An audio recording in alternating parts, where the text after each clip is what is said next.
কেন এদেরকে এই ঠাকুরের সঙ্গে রেখে পূজা করছি আমরা? কেন? অনেকে প্রশ্ন করে তো, এই ঠাকুরকে পূজা করবো, তার ছেলে পুরুষদের কেন পূজা করতে যাবো? অনেকে বলে তার আসনের পাশে এই বরটাকে রেখে আমরা পুজো করছি কেন? এরা কে? একটা ঘটনার কথা বলি। শিশি বরদা একবার নন্দকুমারে গেছিলেন। নন্দকুমার মেদিনীপুরের নন্দকুমার, নাম শুনেছেন? নন্দকুমার নন্দকুমারে গেছিলেন।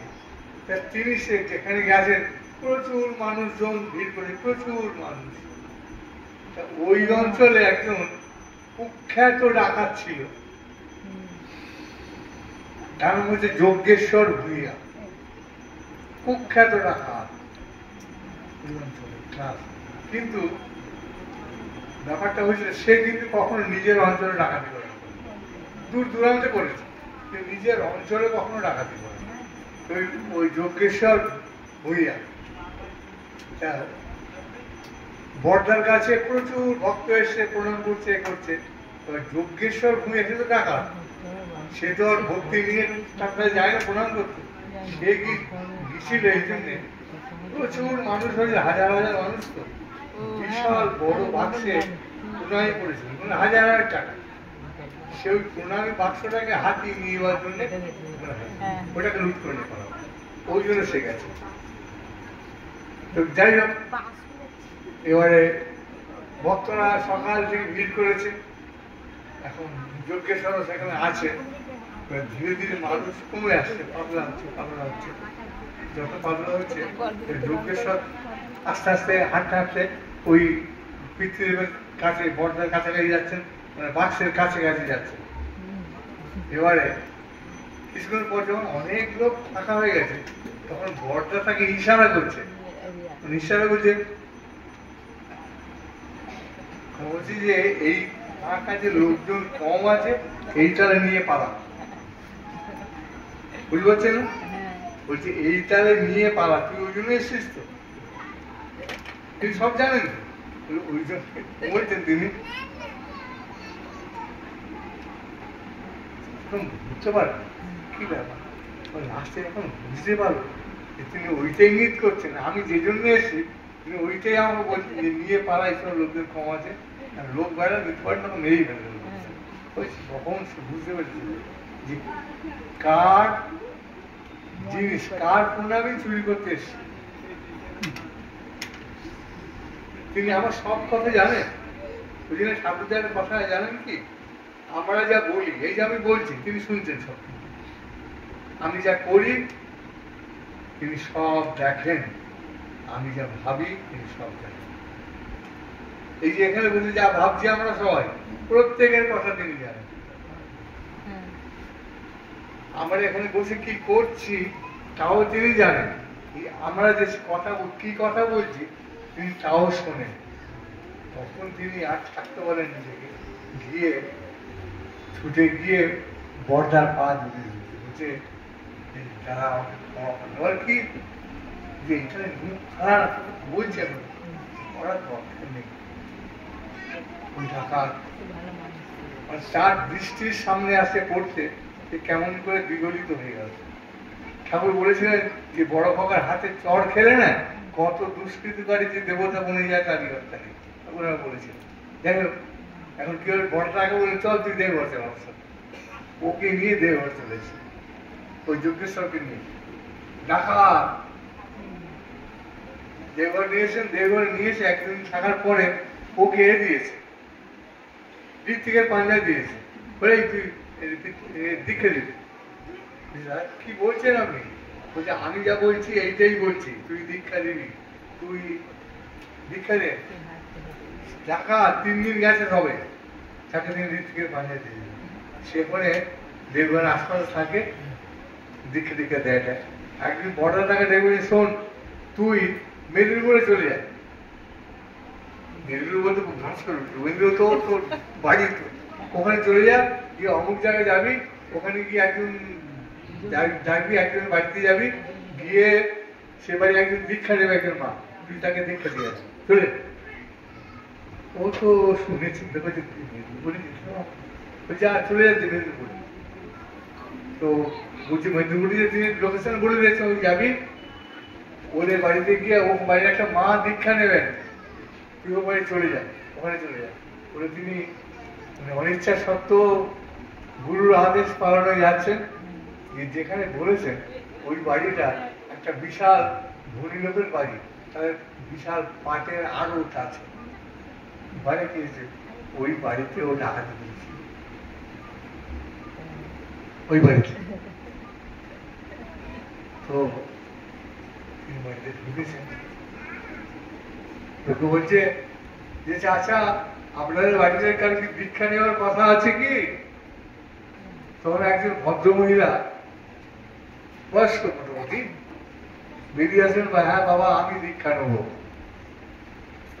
আপনি দীক্ষা নেবেন? ঠিক আছে বলে দীক্ষার বন্দোবস্ত হলো, বসলেন। এবারে বসার পরে এবারে দীক্ষা নেওয়ার সময় তো আচমন করতে হবে। আচমন বোঝেন তো? যারা দীক্ষা নিয়ে মনে হয় হাত দুটো পেতে হাতে গঙ্গা জল দিয়ে আচমন করে তখন দীক্ষা হয়। এবার যখন আচমন হবে তখন বলছে মা আপনি হাতটা দিন। তো আমরা আচমন করার সময় এইরকম দিতে হাত দুটো এইভাবে। তিনি করলেন কি ওই ডান হাতটা বাড়িয়ে দিয়েছেন, বলছি না মা দু হাত দিতে হবে। বলছি বাবা আমার তো দু হাত নেই গো। বলছে দু হাত নেই মানে? বলছে কি বলবো, আমাদের বাড়িতে অনেকদিন আগে একবার ডাকাত করেছিল, সেই ডাকাত আমার হাতে সোনার বালা ছিল, সোনার বালা। ডাকাতি করে জামার সঙ্গে উঠো করে বাহাতে বালাটা খুলতে পারানো বলে খুলে দিয়ে হাতে এখান থেকে কেটে নিয়ে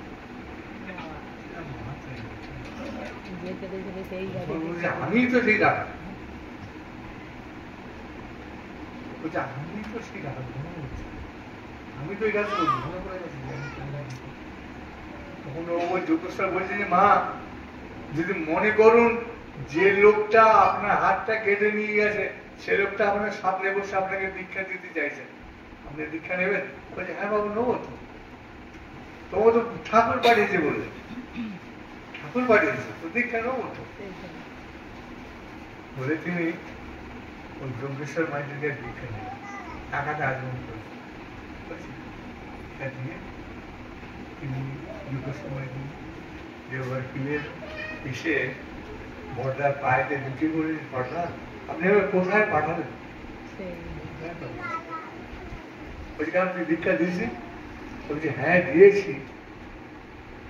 আমি সব বললাম, বলছি দেখ আমি সব তো জানি, তুই যা করেছিস তো করে ফেলিস, তাকে আর ফিরিয়ে আনা যায় না।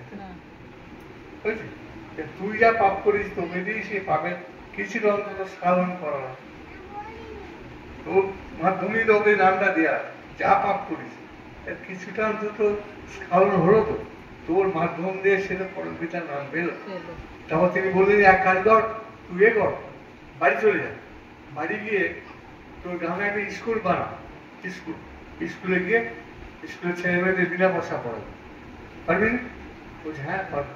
বলে তিনি বাড়ি চলে এলেন, বাড়ি এসে স্কুল খুললেন, স্কুলের ছেলে মেয়ে বিনা পয়সা পড়াবেন স্কুলে। তার যোগেশ্বর মাইতি মারা যাওয়ার পর তার ছেলেও পড়াতেন। এই কিছু আগে 7-8 বছর আগে ওই স্কুলটা স্যাংশন হয়েছে, সরকার স্যাংশন করেছে, এখন মাইনে পায়। যোগেশ্বর মাইতি কিন্তু বিনা পয়সা পড়াতেন, বুঝেছে? তাদের হাতে পড়লে ডাকাত কেমন করে মহামানব হয়ে যায় বুঝেছি? কেন তাদের আমরা পুজো করি? তাদের দৃষ্টির সামনে পড়ে ওই ডাকাতটা কেমন করে রূপান্তর হয়ে গেল। ও ডাকাতি করতে গেছিল কিন্তু ওইটা লুট করতে গেছিল, তিনি সব জানেন তো। শুনেন আমরা যে এখানে বসে আছি কে কোন উদ্দেশ্য নিয়ে বসে আছি, আমারটা তুই জানিস, তোরটা উনি জানি, কিন্তু সবারটা তিনি জানেন। এইটাই তো আমারটা তুই জানিস, আমি কেন এখানে এসেছি, আমি আমার ডমরি খেতে এসেছি, তুই জানিস কি জানিস, কিন্তু প্রত্যেকটা আমরা আমারটাই জানি, আর কেউ জানি, কিন্তু একমাত্র তিনি সবারটাই জানেন। কি আলোচনার সাথে গুণের দরকার সেটা তিনি জানেন। এইটা তার সাথে তখন তাকে ধরলে কি হবে, আমরা ধীরে ধীরে মানুষরা আমরা কি করি, আমাদের অন্তর্দৃষ্টি করে যায়। আমরা যারা দীক্ষা নিয়েছি তারা আগে চক্রে ধ্যান করি, আগে মানে জ্ঞান, হাতে মানে জ্ঞান, এই যে মানে জ্ঞান চক্ষু, এটা কি বলে, তৃতীয় জ্ঞান চক্ষু বলে। এই জন্য বলে আজ্ঞা চক্র। আজ্ঞা মানে জ্ঞান, হাতুতে গেছে, জ্ঞান মানে জ্ঞান। এইটা যখন উন্মোচিত হবে তখন আমাদের জ্ঞানের দরজা খুলে যায়। তখন তোমার মুখের দিকে চাইলে তোমার সবটা দেখতে পাবো। ঠাকুর বলতে আমার সামনে কেউ দাঁড়ালে আমি সিনেমার ফিল্ম আমার সব দেখতে পাই। সিনেমার ফিল্ম যেমন হয়, যেমন সবটাই দেখতে পাই আমার সামনে সে দাঁড়ালে। তো আমরা তাকে নিয়ে চললে তার এই গুণের অধিকারী আমরা হবো, আমরাও মানুষকে দেখিয়ে বুঝতে পারবো। একবার একটা ভদ্রলোক তখন দেশ ভাগ হয়ে গেছে 47 সালে, ঠাকুর 46 সালে চলে এসেছিলেন, দেশ ভাগ হয়ে গেছে। দেশ ভাগের পরে কি হচ্ছে, প্রচুর লক্ষ লক্ষ হিন্দু বাংলাদেশে চলে এসেছে, প্রাণ ভয়, জমি জমা সব ছেড়ে দিয়ে। একদিন ভদ্রলোক মানে একদম নিঃস্ব হয়ে ওই যোশী দেশে বসে আছে, কিচ্ছু নেই তার। একদিন গুরুবার দেখে হচ্ছে, ভাই তুই কি ব্যাপার, তোমাকে এইরকম অবস্থা লাগে? বলো, ভাই আমি বাংলাদেশে আমার বাড়ি, সব হারিয়ে সব দিয়ে রাখা যাবে কোথায়, এখন কিছুই জানি। চলো তুই দেখবো ঠাকুরকে, ওই ঠাকুর কাছে নিয়েছি। তবে আসে ঠাকুরকে বললো, ঠাকুর এই নিয়ে এনেছি, থাক। একদিন ঠাকুর বলছে, এই শোন, তুই আমাকে দই খাতে পারবি? সেটা আসতে বল, দই মানে অন্যরা যারা বলছে বলে, হ্যাঁ হ্যাঁ বলো না, হ্যাঁ বলো না। বলছে হ্যাঁ ঠাকুর পারবো। বলছে ঠিক আছে, তাকে আমাকে দই দিই, দই খাওয়াবো। বলছে আমি দই পয়সা লাগবে তো। গুরু ভাই ছিল, তারা পয়সা করে দিয়ে দইয়ের বন্দোবস্ত করে দই করে নিয়ে ওটা ঠাকুরের হাতে পড়তে, ঠাকুর মানে আকাশের চাঁদ পেয়েছে, ও কি মাল, খাসা মাল করেছি যে বাবা। তিনি এইটাই তো, যে সামান্যকে তিনি অসামান্য করে তুলতেন। বলছে আমার ঠাকুর দিবি? বলছে হ্যাঁ ঠাকুর। বলে প্রতিদিন বলছেন প্রত্যেকদিন দিবি কিন্তু। শুনে অন্যরা বলছে কি জিনিস বানাচ্ছে, ঠাকুর এত প্রশংসা করছে। বলছে আমাকে পাঠিয়ে দিতে হবে, বলছে আমাকে করিয়ে দেবে, আমি টাকা দেবো। আমি বললো এই করতে পারছে বড় একটা দইয়ের কারবারই হয়ে যাবে। এত অর্ডার তার, এত অর্ডার, বিশাল দইয়ের কারবারি। মুশকিল হচ্ছে কি, অনেক পেলে আমরা উৎস ভুলে যাই। সব মানুষই চাইছে, যাকে ধরে বড় হয় মানুষ সব পেলে তাকেই ভুলে আসে। তাকে বলে মানে নিজের পতনের রাস্তাটাকে রেডি করে ফেলে। কি করে নিজের পতনের রাস্তা রেডি করে, যাকে ধরে পাই তাকে ছেড়ে দিলে কি হবে, করতে হবে। বুঝেছি? একদিন কালক্রমে যেমন লোক করে, ঠাকুরকে দরিদ্র ভুলে ঠাকুর বলেছিল যে তুই রেল লাইন পেরিয়ে ওপারে যাবি না। ওই যে রেল লাইন আছে না, রেল লাইন পেরিয়ে ওপারে যাবি না, কিন্তু তুই এপারে কারণ। কিন্তু রেল লাইনের ওপার থেকে এত দূরের অর্ডার আসতে লাগলো, সে ঠাকুর সে মাথায় খুলে গিয়ে রেল লাইনের ওপারে গিয়ে দই সাপ্লাই দিতে। একদিন সকালবেলা খবর এলো যে ঠাকুর যে লোকটা ওই দই দিত সেই ট্রেনে কাটা পড়েছে। কোষ কিরে? হ্যাঁ ঠাকুর। দেখো ওকে আমি তো রেল লাইন পেরোতে বারণ করেছিলাম, ও রেল লাইন পেরিয়ে গেছে। হ্যাঁ ঠাকুর গেছে। তো কথা হচ্ছে কি, এই টাকা অমান্য করে যাওয়া, পাটাকে দেখেন ও যখন এসে দাঁড়ায় না আমার সামনে, আমি দেখছি একজন লোক দিয়ে একটা দুটো পানি আমার সামনে এসে দাঁড়ালো, দেখলাম ও দাঁড়িয়ে আছে, দুটো পা নেই। সেই জন্যই তো ওকে রেল লাইন পেরোতে বারণ করেছিলাম, রেল লাইন চক পাবি না। সেই তো এর ম্যাক্সিমাম মানুষ আমাদের জীবনের প্রথম সেই কারণে হয় যে আমরা যাকে ধরে উপরে উঠি, উপরে উঠেই তাকে ত্যাগ করি। একটা অন্ধ লোক, যে অন্ধ লাঠি ভর করে চলে, যদি কোনো কারণে কোনো দৈব বলে সেই যদি চোখে ভালো আবার দেখতে পায়, প্রথম যেটা করে সে লাঠিটাকে ছুঁড়ে দেবে। কি করে প্রথম কাজ তার কি হয়, ওই লাঠিটাকে দূরে ছুঁড়ে ফেলে দেয়। যাকে নির্ভর করে এতদিন বেঁচে ছিল, হঠাৎ যদি দৈব বলে আমার চোখে দৃষ্টি ফিরে পায়, দৃষ্টি ফিরে তার প্রথম কাজ যেটা হয় সেটা হচ্ছে হাতের লাঠিটাকে ছুঁড়ে ফেলে দেয়। আমরাও তাই করি। জীবনে যখন যাকে ধরে বেঁচেছি, বড় উঠলাম, বড় হয়ে আগেই তাকে ছুড়ে দিল। কিন্তু হচ্ছে আমরা সেই জন্য কি আমাদের উত্থানের সাথে আমরা পতনকে একদম টাইট করে বেঁধে নিই, উত্থানের সাথে পতনটাকে সুন্দর করে বেঁধে নিই। সেই জন্য আমরা উঠি আবার পড়ি। সেই জন্য কি সময় শেষ হয়ে গেছে।